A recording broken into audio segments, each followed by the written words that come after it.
सभी दोस्तों को मेरा नमस्कार। मैं अंकित गुरेती आपका स्वागत करता हूं एग्जाम वे पे। तो आपको पता है कि हम लोगों की जो सीरीज चल रही है भाई एसएससी की 60 डेज की, उसमें आज ये तीसरा दिन है।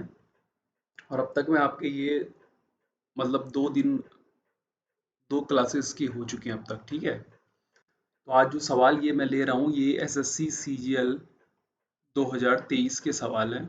और उसमें कुछ ऐसे सवाल थे जो कि आप वैल्यू पुट करके ही डायरेक्ट के निकाल देते भाई, आंसर निकाल लेते, ठीक है। तो देखिए, जैसा पहला सवाल आपकी स्क्रीन के ऊपर दिया हुआ था ये कि सिंप्लीफाई करना था भाई इस इक्वेशन को। ट्रेगो का सवाल था, है ना, ट्रेगो का सवाल था। तो आपको यहाँ पे कॉस और साइन दिया हुआ है। तो कॉस और साइन जब भी दिया और बीच में प्लस दिया हो, तो अगर आप उसमें थीटा की कोई वैल्यू पुट करने चाहेंगे तो 0 और 90 के बीच में से आप कोई सी भी वैल्यू पुट कर सकते हो। तो यहाँ पे अगर आप जीरो की वैल्यू पुट करोगे तब भी क्या इतना आएगा, देखो 1 + का 0 + का 1, और यहाँ पे 1 + का 0, मतलब क्या आ रहा, 2 आ रहा है।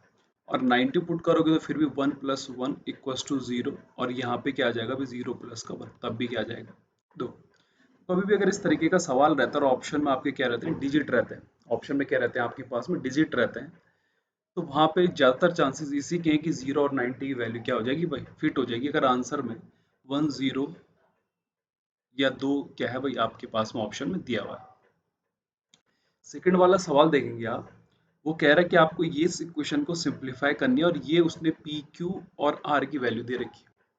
तो कुछ मत करिए, एक्स वाई और जेड को क्या रख दीजिए भाई, 1 1 1 रख दो। क्या रख दो, 1 1 रख दो। तो P इक्वस टू ये 1/2, Q बराबर हो जाएगा 1/2, और यहाँ पे R बराबर क्या हो जाएगा, 1/2।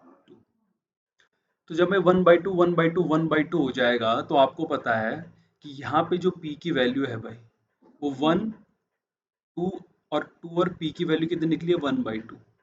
मतलब मैं कहूँ तो ये वैल्यू कुछ ऐसे बन जा रही है, 1/3 +का 1/3 +का 1/3। इन सबको एलसीएम तीनों का ऊपर कितना आ गया भाई, 3 आ जाएगा। आंसर कितना आ जाएगा आपका, 1। थर्ड क्वेश्चन देखेंगे। देखिए, थर्ड सवाल में कह रहा है कि सिंप्लीफाई करना है अपने इस एक्सप्रेशन को। तो सिंपल सा देखो कि अगर ट्रिग्रो में हम थीटा की यूज़ कर सकते हैं क्योंकि थीटा इंडिपेंडेंट होता है। तो वैसे यहाँ पे इंटीजर्स एक्स की जगह कुछ भी ले सकते हो। तो एक्स की जगह मैंने क्या ले लिया भाई, 0। एक्स की जगह अगर 0 लूंगा तो ये पहला 1 बच गया, यहाँ से माइनस का ये तो 0 हो गया भाई। यहाँ से कितना बच गया, 3, ये भी 0 हो गया, तो ये कितना बच गया, -1। इसको अगर करोगे आप तो यहाँ पे से 1 + का क्या 3 बन जाएगा, कितना आ जाएगा आपका आंसर, 4। अगला क्वेश्चन देखेंगे। देखिए, वो कह रहा है आपसे कि p² - q² - r और ये कुछ इतना बड़ा सवाल दिया हुआ है। तो देखो, वैल्यू पुटिंग क्यों यूज कर रहा हूँ, क्योंकि यहाँ ऑप्शन में आपको दिख रहे हैं कि क्या है भाई, इंटीजर है। क्या है, इंटीजर है। तो मैं कुछ नहीं, देखिए मैं यहाँ पे प्लस माइनस का दिया हुआ है, तो मैं यहाँ पे दो इंटीजर्स को क्या मान सकता हूँ, 0 मान सकता हूँ। कोई बहुत बड़ा इफेक्ट नहीं पड़ेगा उससे, क्योंकि इन केसों में वैल्यू पुटिंग में आपको पता है कि इनफाइनाइट का केस नहीं होना चाहिए। बाकी ये क्वेश्चन कहीं से भी हो सकता है। तो यहाँ पे प्लस था, देखो प्लस माइनस का साइन है, तो मैं दो इंटीजर्स यहाँ पर आराम से क्या मान सकता हूँ, 0, और एक को मैंने क्या मान लिया, 1। तो आप लोग यहाँ पे सॉल्यूशन करोगे तो ये 1 होगा, यहाँ पे तो ये पूरा 0 हो जाएगा, नीचे भी कितना हो जाएगा, 1। यहाँ पे प्लस होगा, ये तो 0 हो गया, ये भी 0 हो गया, यहाँ पे कितना बच गया भाई, -1। यहाँ पे कितना बच जाएगा आपका, ये 1, क्योंकि ये भी 0, ये भी 0। यहाँ पे ये भी 0 हुआ, ये भी 0 हुआ, तो P तो यहाँ पे कितना बच गया भाई, माइनस का कितना बच गया, 1, क्योंकि P है ना। ये भी 0, ये भी 0, तो यहाँ पे कितना बच गया भाई, -1।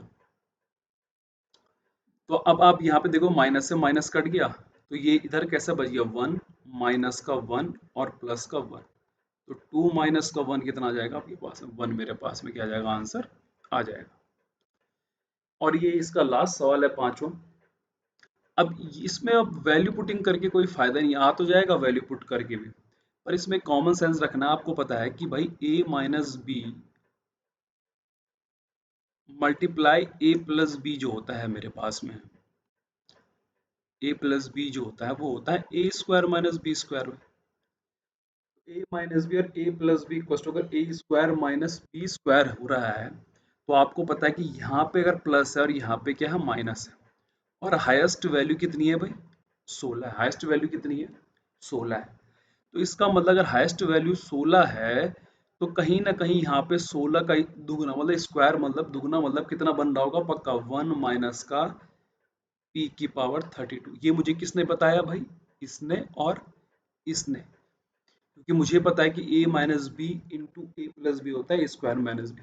अब यहाँ से इसका मतलब है कि इस पूरे से मुझे क्या मिलेगा भाई? ये मिलेगा। क्या मिलेगा भाई? 1 माइनस पी की पावर 32। और माइनस अगर 1 कर दूं तो आपको पता है 1 से 1 कट जाएगा, बच के जाएगा सिर्फ माइनस पी की पावर 32। तो 2023 में उसने बहुत सारे सवाल पूछे हुए थे। तो इसी तरह के कुछ ये 5 बेस्ट सवाल लगे मुझे, जो कि सीधे सीधे पता चल रहा था जिनमें कि भाई वैल्यू पुटिंग हो रही है। तो उम्मीद करता हूँ कि आपको ये सेशन पसंद होगा। अगले 5 सवाल फिर अगले वाली क्लास में लेके आऊँगा। इसकी सॉल्यूशन की पीडीएफ आपको जो है टेलीग्राम पे मिल जाएगी। धन्यवाद।